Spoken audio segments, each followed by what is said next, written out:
যে আওয়ামী লীগ আর গণতন্ত্র এটা কখনোই একসাথে যায়নি, আগেও যায়নি, অর্থাৎ আওয়ামী লীগের জন্মের পরেও যায়নি, এবং এই বিগত ফ্যাসিবাদের সময় তো যায়নি। That's true. তো এই সেটাও যাবে না।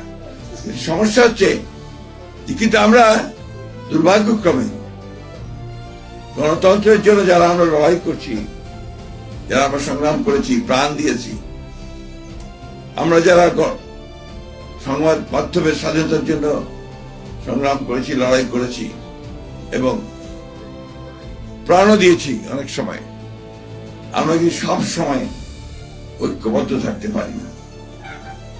এবং আজকে দেখুন, যখন একটা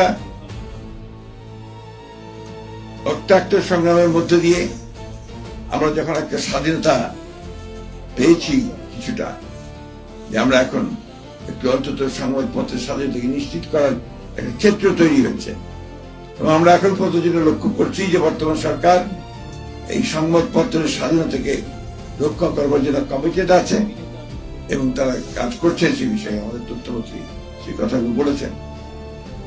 কিন্তু অন্যদিকে সংবাদপত্রের মালিকরা, যারা বিভিন্ন আপনার যে হাউসগুলো আছে, বিজনেস হাউসেস, তারা কিন্তু অন্যায়ভাবে সাংবাদিকদের উপর নির্যাতন চালিয়ে যাচ্ছে। আমি একদম বলতে চাই খুব স্পষ্টভাবে, গতকাল আমাদের প্রেস ক্লাবের সভাপতিকে যেভাবে পদত্যাগ করতে বলা হয়েছে, এটা কোনো সভ্যতার মধ্যেই পড়ে না। এটাকে আমি তীব্র ভাষায় নিন্দা জানাচ্ছি এবং আমি অনুরোধ করব যে আপনারা তীব্র ভাষায় এটা প্রতিবাদ জানাবেন। শুধু হাসান হাফিজ সাহেব নয়, একই সঙ্গে আমাদের অনেক সাংবাদিক বন্ধু আছেন যারা এই আক্রমণের শিকার হচ্ছেন, নির্যাতনের শিকার।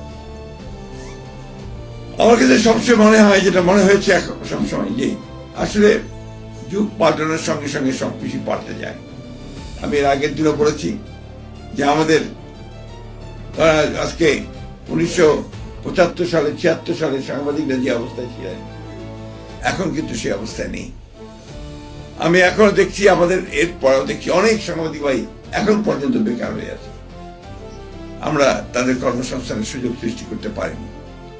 আমি আশা করব যে আমাদের একজন যোগ্য তথ্যমন্ত্রী আছেন, তিনি প্রচেষ্টা চালাবেন, এবং আমি সাংবাদিক ভাইকে অনুরোধ করব আমাদের বন্ধ হয়ে যাওয়া যে সমস্ত সংবাদ মাধ্যমগুলো রয়েছে, দৈনিক বাংলা, টাইমস, এগুলোকে চালু করার জন্য, এমনকি যদি বিচিত্রাও সম্ভব হয়, আমার মনে হয় বিচিত্রাকে চালু করতে হবে, কারণ এগুলোতে আপনার ঐতিহ্যগত একটা ব্যাপার আছে। সুতরাং এটাকে আপনার সামনে নিয়ে আসার জন্য ব্যবস্থা করতে হবে, এবং প্রয়োজনে বিভিন্নভাবে যারা পারবেন তাদেরকে দিয়ে একসাথে করে নতুন সংবাদ মাধ্যম সৃষ্টি করে আমাদের সাংবাদিকদের কর্মসংস্থানের ব্যবস্থা করে সৃষ্টি করতে হবে। এটা আমার কাছে মনে হয়। একটি কথা, যে আমাদের এই সরকার, আপনারা জানেন যে দীর্ঘ সংগ্রামের পরে, এবং আমাদের প্রধানমন্ত্রী তিনি অনেক নির্যাতনের পরে আজকে আমরা একটা রাষ্ট্র পরিচালনার দায়িত্বে এসেছি। এই দায়িত্বে আসার পরে পরে যে ঘোষণাগুলো তিনি দিয়েছেন, সেই ঘোষণার মধ্যে কিন্তু আপনাদের সংবাদ মাধ্যমের স্বাধীনতাকে নিশ্চিত করার ব্যাপারটা তিনি বারবার করে বলেছেন। এবং আমি ইতিমধ্যেই যেটা লক্ষ্য করছি, তিনি আপনাদের সকলের সঙ্গে মত বিনিময় করছেন। মত বিনিময় করে যেটা কিছুক্ষণ আগে আমাদের তথ্যমন্ত্রী মহোদয় বললেন, যে তিনি গোটা সংবাদ মাধ্যমে যেন একটা শুভ বাতাস বয়, সেই রকম একটা পরিবেশ তৈরি করার চেষ্টা করছেন। দুর্ভাগ্য আছে আমাদের যে বাংলাদেশে আমরা সবসময় কিন্তু সহজেই সবকিছু সোজা পথে পাই না। আজকে আবার বিভিন্নভাবে বিভিন্ন গোষ্ঠী মাথা চারা দিয়ে উঠছেন, তারা বিভিন্নভাবে সমস্যা তৈরি করছেন, অনেকের আইন শৃঙ্খলা পরিস্থিতি নষ্ট করছেন। আপনার স্বাভাবিকভাবে যে সমস্ত যে কথা কিছুক্ষণ আগে বলা হলো, যে আপনার সোশ্যাল মিডিয়াতে যে সমস্ত আপনার প্রচারণা হচ্ছে, যে সমস্ত অপপ্রচার হচ্ছে, এই সব কিছু মিলিয়ে কিন্তু সমাজকে আবার ভিন্ন পথে পরিচিত করবার একটা উদ্যোগ আছে, একটা কনসিয়াস এফোর্ট আছে। সেই এফোর্টটাকে যেন আমরা সবাই মিলেই এটাকে প্রতিরোধ করতে পারি, প্রতিহত করতে পারি এবং সঠিকভাবে এগিয়ে যেতে পারি, সেই চেষ্টাটা আমাদের করা দরকার। আমি এর আগেও বলেছি যে আমি ব্যক্তিগতভাবে কিন্তু একজন একেবারে একটা লিবারেল ডেমোক্রেট। আমি হচ্ছে উদারপন্থী গণতান্ত্রিক দল। আমি এখানে আপনার কোন দীর্ঘমেয়াদী ব্যথার বিশ্বমানের চিকিৎসা এখন দেশেই। স্টেম সেল ও রিজেনারেটিভ চিকিৎসা দিতে আছেন বিশেষজ্ঞ ডাক্তার মঞ্জুরে খোদা। যোগাযোগ popular diagnostic centre, Shantinagar, Dhaka. ধর্ম, বর্ণ বা অন্য কোনো কিছুর ভিত্তিতে এখানে বিভাজনের পক্ষে নই। আমি সকলকে সমান অধিকার দেওয়ার পক্ষপাতী একজন মানুষ। এই জন্যই আমি সবসময় বলে থাকি যে বিএনপিকে আপনারা যদি কেউ মনে করেন যে বিএনপি একটা বিপ্লবী দল, সেই বিপ্লবী দল কিন্তু বিএনপি নয়। বিএনপি একটা লিবারেল ডেমোক্রেটিক পার্টি। এটাকে আপনার সবসময় মনে রাখতে হবে আমাদেরকে। এই জন্যই আমরা মনে করি যে বিএনপি হচ্ছে সবচেয়ে নিরাপদ একটা রাজনৈতিক দল, যে দলের মধ্যে সাংবাদিক বলুন অন্যান্য পেশাজীবীরা আছেন তারা কিন্তু সবসময় নিরাপদ থাকতে পারেন। কারণ বিএনপি অন্যের মত সহ্য করবার একটি রাজনৈতিক দল, এবং সেইটাই আমরা বরাবর করে এসেছি। আমি নিশ্চয়ই আমার সঙ্গে আপনারা সবাই একমত হবেন, বিএনপি যখনই সরকারে এসছে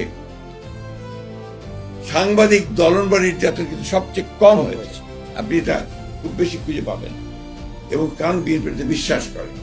আমি সেই কারণে আজকে বলি যে 16ই জুন আমাদের মনে রাখতে হয়েছে যে আওয়ামী লীগের সেই দুঃশাসন যে আপনার 72 সাল থেকে 75 সাল পর্যন্ত, এটার উপরে বোধহয় আমাদের প্রফেসর সাইদুর রহমান সাহেবের বই আছে, আওয়ামী দুঃশাসনের 3 বছর না 5 বছর।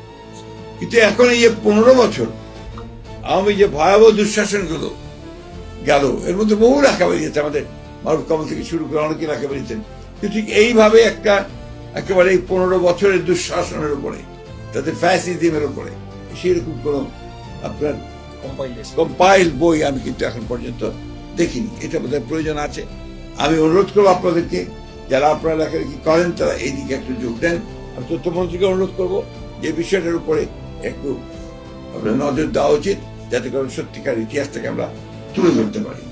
যাই হোক, আমি বক্তব্য দীর্ঘ করবো না। আপনারা সবসময় আমাকে দেখেছেন আপনাদের মাঝে যে কোনো সময়, সেই জন্য আমি কৃতজ্ঞ আপনাদের কাছে। একটা কথা আপনাদেরকে আমি আজকে বলে যেতে চাই যে আপনাদের অধিকার রক্ষার্থে আমি কিন্তু আপনাদের সঙ্গে ছিলাম, আছি, থাকবো, সেটা আপনাকে এনশিওর করতে পারি। আমি বক্তব্য বাড়াবো না। আজকে 16ই জুনে আমরা আজকে সেই অত্যন্ত কালো দিবসকে মনে করব। শুধু মনে করলেই হবে না, কালো দিবস যেন আর ফিরে না আসে আমাদের রাষ্ট্রে, আমাদের রাজনৈতিক জীবনে, সে কথাটা আমাদেরকে নিশ্চিত